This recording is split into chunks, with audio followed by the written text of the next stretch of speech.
Comes to my mom's house unannounced. He did not tell me that he was coming. We didn't have no conversation. We literally laid down in the bed. We was taking shots a little bit, like, so we sleepy. It's 3 in the morning. I wake up to shots. It's gunshots, like it's 16 shots. And like 16 shots, that happens fast, but like when you in a room or like next to something like that, like it just seems like it's going on forever. Damn, bro, what you signed a deal or something today, bro? QC, you dirty, bro. You said QC? QC, you dirty. That's alright right there.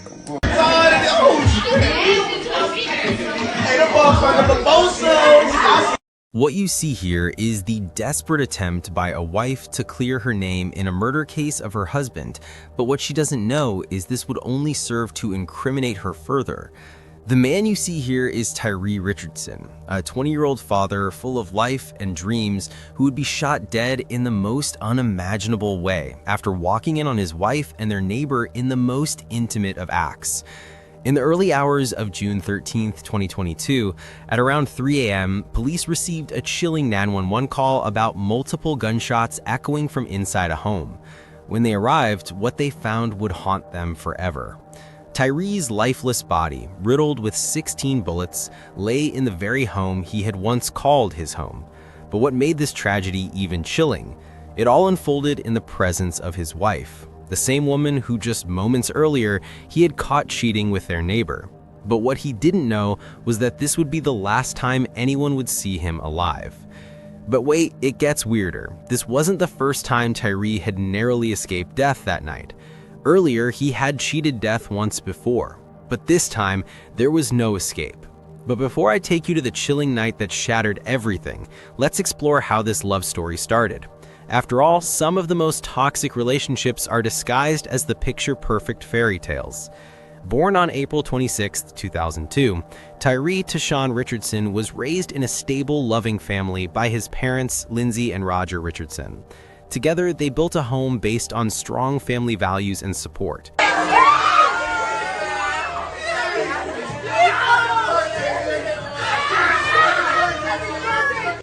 What is it?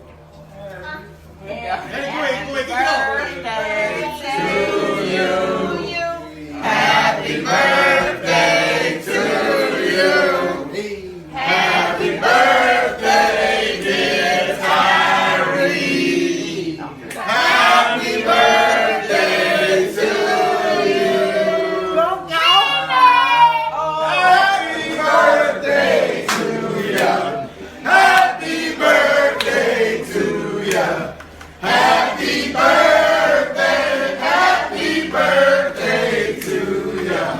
Happy birthday to ya. Happy birthday. Tyrie, as the youngest of their 4 children, quickly became the pride of their family. He was the bright spot in their lives, an energetic and ambitious young man who always seemed destined for greatness. From a young age, Tyrie exhibited a natural drive to succeed, and his ambition manifested in many ways. He wasn't just passionate about his music, performing under the stage name FSO Gunk, but he was also a businessman. He owned a food truck called the D-Spot 4301 and a dog breeding operation. How you doing, man? What's up, shitty? Hey, I'm coolin', man. What you out here for? The spot. Last shit, man. Stop playing. Motherfucking spot, The baby. spot, Hey, boy. come on, man. What it make you do? Hey. Shit gonna be finger licking good. Hop in that motherfucker. Oh, Tell him we got that new shit in there. that brand new. Brand spanking new. Give me a month or two, man. This motherfucker will be up and running. I want y'all to support. Man, black businesses need to support each other a little more. In the community, we're gonna be all over PG. That boy motivating the youth, and do something a little different for the community. But we'll be serving everything: breakfast, lunch, dinner, everything, man. I just want, it's an experience for me, so you know what I'm saying? We're gonna get it done. That's the spot. 2021 going on. Pull up good drinks, alcohol for the little thotties. For the little thotties, some party. You hear me? It's all motivational use purpose though only. That's all it is. Hey, come get lit. His hustle was relentless. Tyrie was making waves, carving out his own niche in both the music industry and the entrepreneurial world. He was a jack of all trades, an ambitious young man who dreamed big and worked even harder to see those dreams come true. However, despite the success, Tyrie's life was not without his struggles. Behind the scenes of his rising success, he found himself in the middle of complicated personal relationships, which, instead of bringing him happiness, would contribute to a tragic end. In high school, Tyrie met Autumn Anderson and the two began dating. What followed was the birth of their son Cody. At that moment, Tyrie knew his life had changed forever. With fatherhood came responsibility, and Tyrie was determined to rise to the occasion. According to his family, he was actively working to improve himself, not just for his own benefit, but for the future of his son. Tyrie was a young man who, despite the mistakes of his past, was striving to become the father he always dreamed of being. Mini-me, you stay under me? You stay under daddy? You love your daddy? You love your daddy? His father often spoke of how Tyrie's deep love for his family shaped his decisions. It was this sense of loyalty and commitment that guided him through even the toughest times. And sadly, it was this same devotion to those he loved that would ultimately set him on the tragic path. He wasn't the type to walk away from those he loved, no matter how difficult the circumstances became. Tragically, this loyalty, this unyielding drive to protect and care for those closest to him, would become the very reason Tyrie's life would be cut short. Tyrie and Autumn's relationship, despite its ups and downs, seemed like a perfect love story. But as time went on, cracks began to appear. Autumn's flirtations with other men, including Tyrie's close friends, soon became apparent. Despite these warning signs, Tyrie remained committed to her, believing they could build a future together. But soon their relationship would be tested. Tyrie's suspicions grew after a failed attempt on his life on his 18th birthday. On April 26, 2020, on Tyrie's birthday, after a night of partying, someone tried to ambush him, shooting at him as he returned home, but Tyrie managed to escape with his life. The incident left more questions than answers, especially because only a handful of people knew his whereabouts that night. His girlfriend Autumn and one close friend.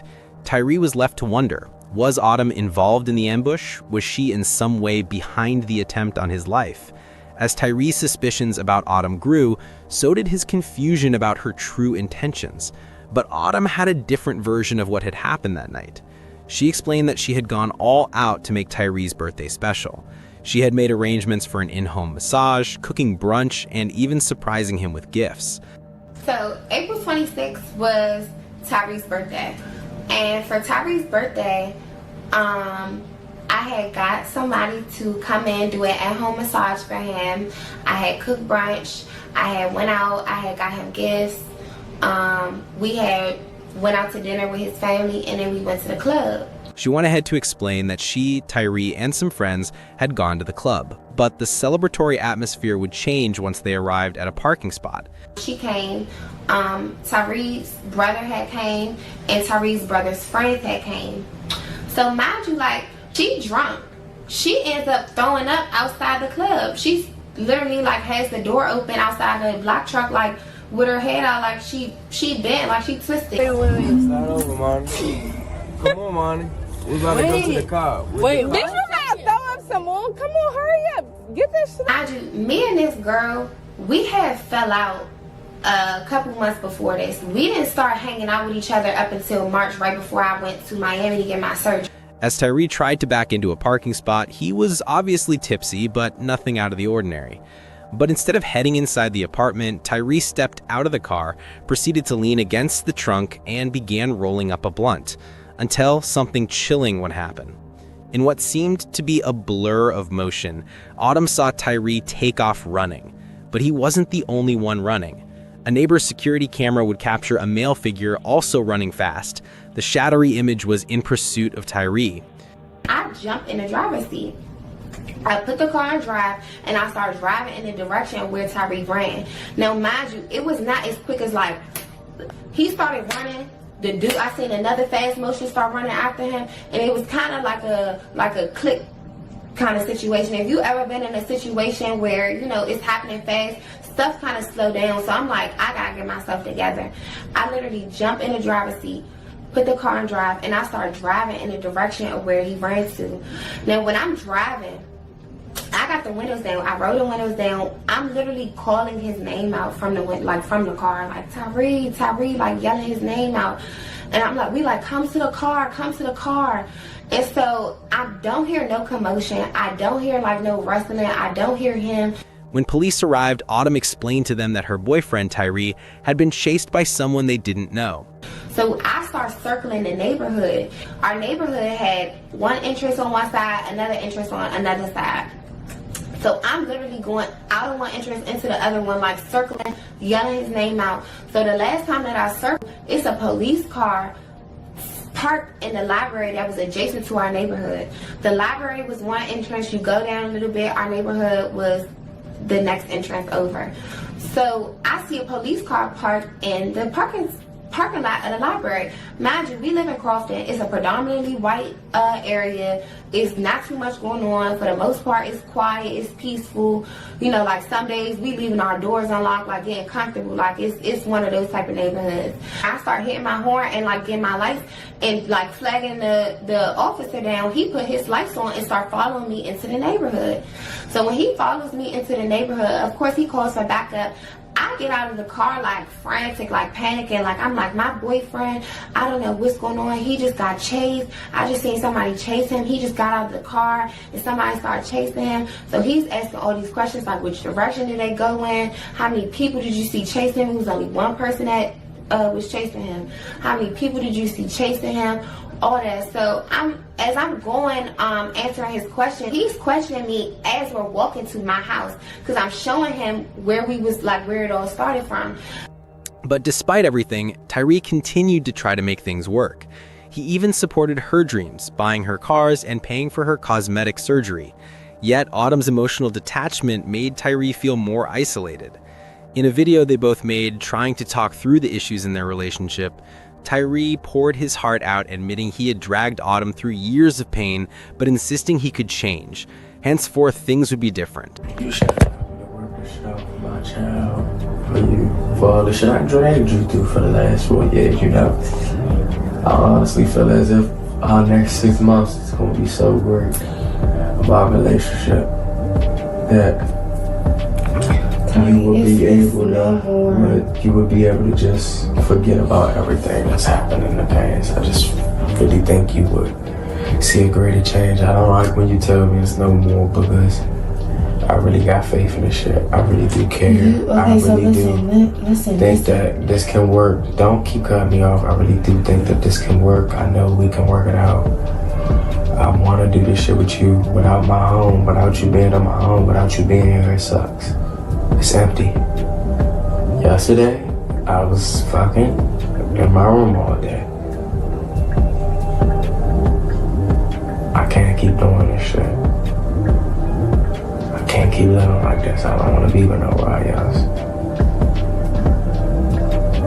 I'm sorry. I'm sorry, you know. I honestly don't know what to say. I can just tell you I'm sorry because I literally done a lot of shit that's weighed this relationship down. I've done a lot of shit that can make you hate me. I've done a lot of shit that will make you look the other way when I could be saying something right. But I just want you to open your mind up and just to see everything we losing. A house. So me being with my child every day.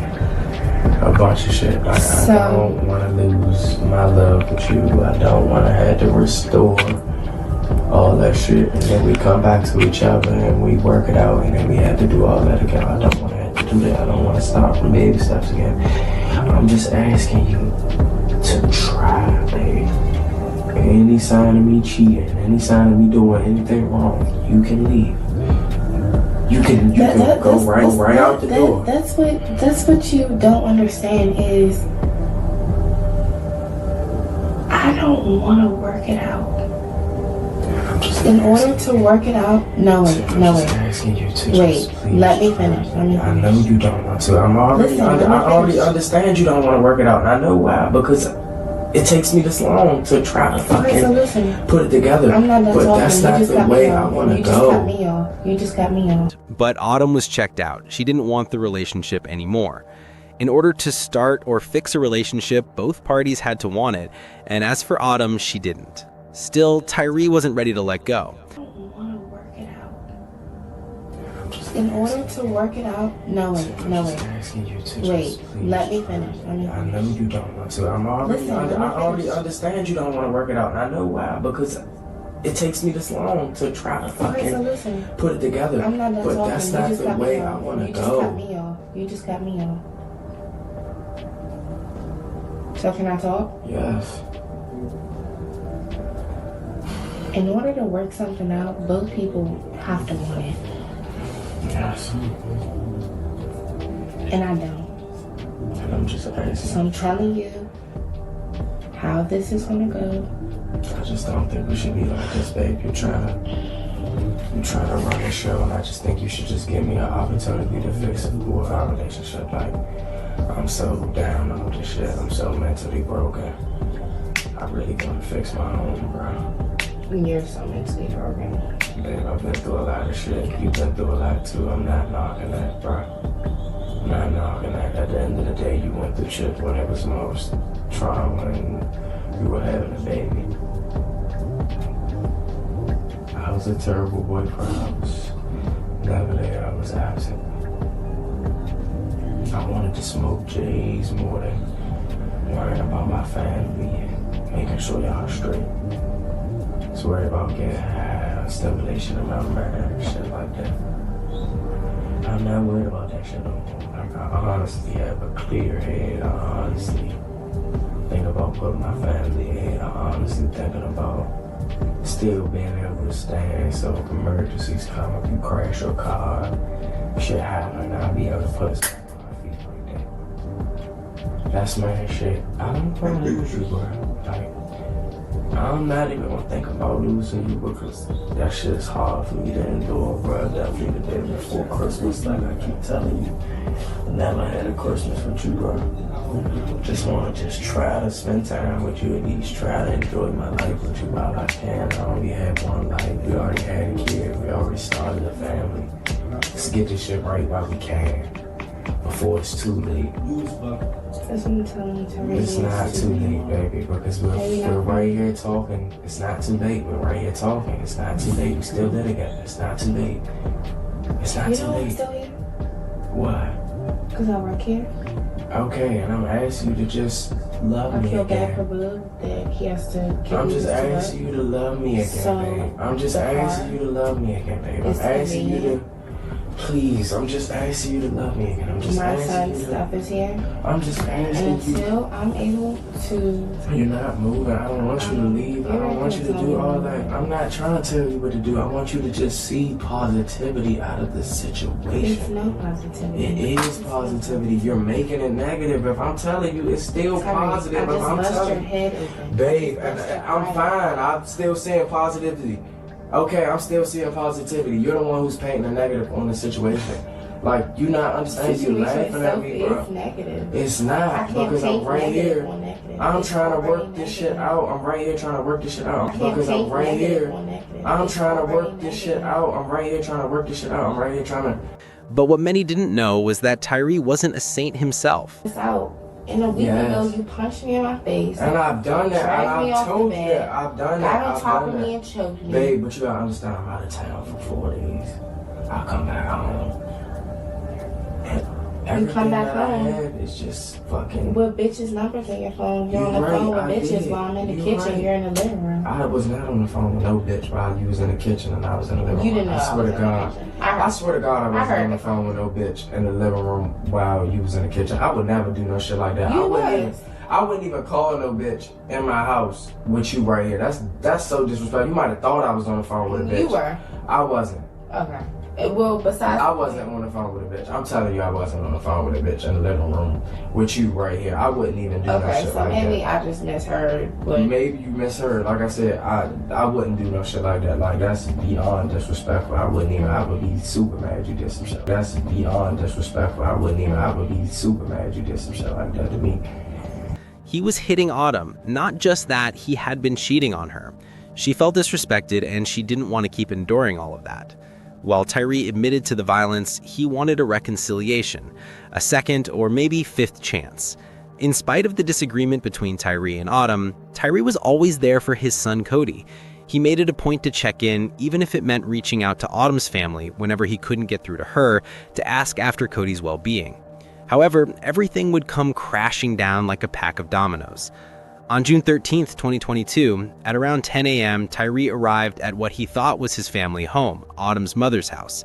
He used the code as he always did, expecting to spend the night with his son. By all accounts, he wasn't breaking into the house, but instead he walked into a nightmare.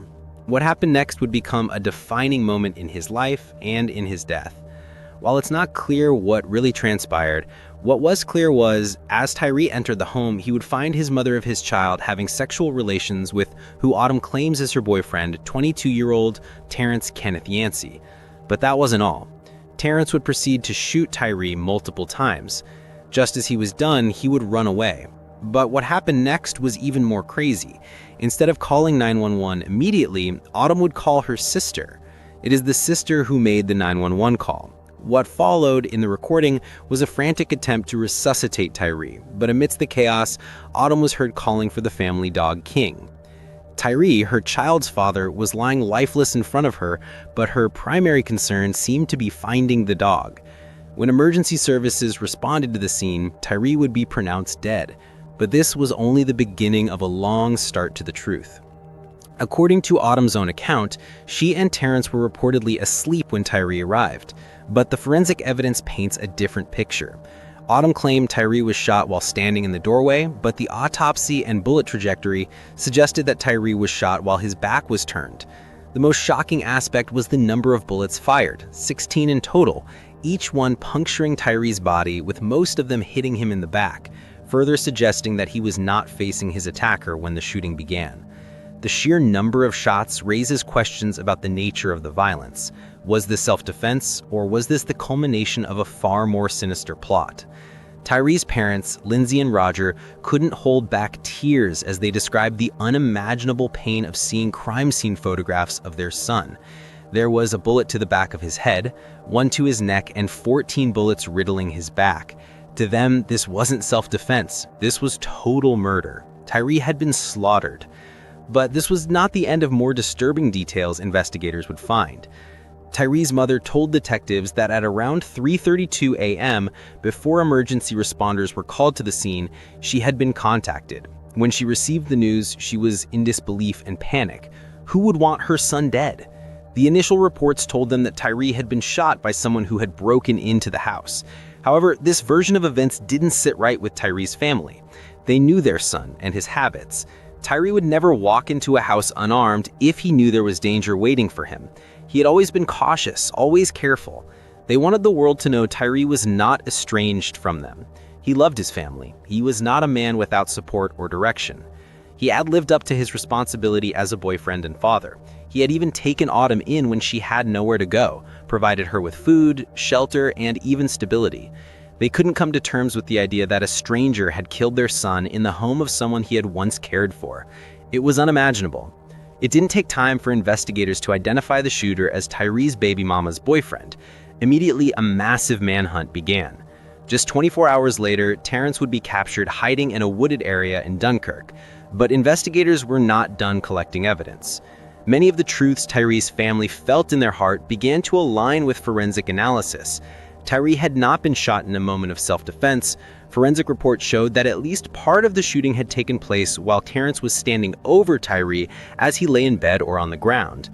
But now it was the court's turn to deliver their judgment. Terrence was claiming self-defense. He said that he had acted out of self-defense of himself and Autumn. While some jurors believed these narrative, but the physical evidence was overwhelming.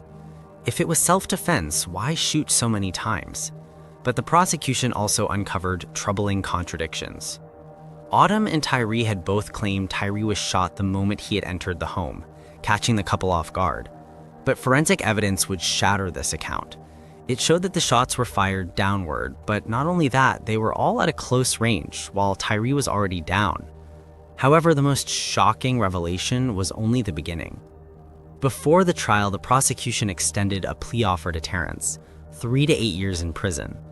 But to Tyrie's family, this felt like an insult, an attempt to brush the case under the rug. Yet they understood how the justice system often sought compromises to avoid lengthy trials. Still, what happened next would leave them stunned. Terrence rejected the plea deal, not out of any moral conviction, but because he believed in his mind he had done nothing wrong. He saw his actions not as murder, but as self-defense. However, as the trial date drew closer, things would take a turn. Just days before jury selection, Terrence's lawyer reached out to Tyrie's family, asking if they would be open to considering the plea deal again. This request was a turning point for Tyrie's parents, Lindsay and Roger. It was clear now that Terrence's defense was crumbling. If he was willing to reconsider the deal, it meant he feared the truth that would surface in court. So they refused. They were determined to expose the reality of what had happened, to make sure Tyrie's side of the story was heard. So the trial proceeded. In the courtroom, the defense and prosecution presented contrasting narratives. The defense tried to paint Tyrie as an unpredictable person who had entered a volatile situation that quickly escalated beyond control. However, the forensic evidence painted a different, chilling picture, one of a carefully planned and executed act. But fuel would only be added to the fire. When Autumn took the stand, her testimony, her inconsistencies, contradictions, and partial truths only made it clearer to Tyrie's family that their son had been lured into a deadly trap. Beyond the courtroom drama, Tyrie's parents were adamant about one truth. Their son wasn't some estranged father who barged in uninvited. He was a loving father who had been deeply involved in his son's life, supporting and caring for his child's mother, Autumn. He had played an active role in raising their child. To portray him as an outsider in his own son's life was not just wrong, it was another devastating blow. But at this point, rumors had begun flying. Different narratives made it to the streets. Some claimed Tyrie had walked into a trap. Others suggested he saw the danger and walked into it knowingly. Others were in support of the shooter. They claimed it was a case of self-defense. But Autumn wouldn't be left out. Many suggested that she had set up Tyrie to be killed. Autumn desperately tried to defend herself, with fingers pointing at her from every direction, questioning her loyalty, her involvement, and why she had remained silent. She fought back. But instead of retreating, she took to social media. One post after another, video after video, she sought to control the narrative, to make sure the world knew her version of events. However, instead of clearing her name, her attempts only fueled further doubt. With each video, the more she tried to explain, the more questions arose, casting a shadow over every word. But finally, after what felt like an eternity, the judge called for the verdict. On July 28, 2023, Terrence Kenneth Yancey received a sentence of 18 years in prison. Due to the violent nature of manslaughter, he's required to serve at least half of his sentence before becoming eligible for parole. The moment the verdict was read, Lindsay and Roger's hearts sank. The defendant had been found guilty. They had won the battle, but the war against their grief was far from over. Though the courtroom was filled with a sense of closure, the deep sadness of their loss lingered. There would be no true peace until Tyrie's legacy was fully honored and his family had time to heal. But the trial was just one part of the journey for the Richardson family. The pain didn't end with a conviction. The long road to justice was just beginning, and for Lindsay and Roger, it was only the first step in a much larger mission to protect their grandson, Cody, and make sure that Tyrie's life wasn't reduced to a tragic headline. They knew that despite the court ruling, the public's opinion would continue to be shaped by the narrative that they had all lived through, especially with Autumn's social media posts and her ongoing battle to clear her name. But the Richardsons were determined to remain strong. They knew the truth, and as the details of the case continued to unfold, they would continue to share their side of the story, no matter how difficult it was. Across Dayton, people started engaging in tough conversations about the deep-rooted issues of toxic relationships, unchecked jealousy, and how domestic disputes can escalate into irreversible violence. Tyrie's death left his family reeling. His parents, Lindsay and Roger Richardson, were devastated by the loss of their son, but the pain didn't end with Tyrie's death. It was compounded by the aftermath, by Autumn's apparent lack of remorse and the complicity of others who seemed to downplay the seriousness of what had happened. In interviews and public statements, Tyrie's parents made it clear that they believed Autumn's role in Tyrie's death was far from innocent. Despite the accusations from the other side, they fought for the truth. They poured their grief into keeping Tyrie's memory alive, pushing for justice, and raising awareness about the dangers of toxic relationships, manipulation, and betrayal. Their determination to seek justice for Tyrie was made all the more poignant as they continued to raise their grandson, Cody, who would grow up without his father. The Richardson family's fight for justice was not just about their son's memory. It was about exposing the truth and ensuring that no one else would fall victim to the same deceitful behavior. In a heartbreaking public statement, Lindsay and Roger Richardson shared their pain, detailing the ongoing emotional devastation they experienced every day. They expressed their grief in raw, unfiltered terms, but also made it clear that they wouldn't stop fighting until they found the truth. As Tyrie's parents prepared to continue their battle for justice, they made one thing clear. No matter how the public or social media tried to shape the narrative, the truth would eventually come to light. Tyrie's legacy would live on, not in the twisted version of events spun by others, but in the truth of his life, his love for his family, and his untimely death. Tyrie Richardson's story is a stark reminder of how love can blind you to the dangers around you, how trust can be betrayed by those closest to you, and how sometimes the people you love the most can also be the ones who hurt you the most. Be careful who you trust, who you let into your home, and who you allow to sleep beside you. Now, I have some questions for you. Was Autumn Anderson truly an innocent bystander caught in a tragic situation? Or was she the mastermind behind an elaborate and deadly plot? Only time will tell. But for the Richardson family, one thing is certain. They will never stop fighting for the truth. What do you think about it? Let us know what you think in the comments below. And if you found this story intriguing, please like, share, and don't forget to subscribe for more stories like this.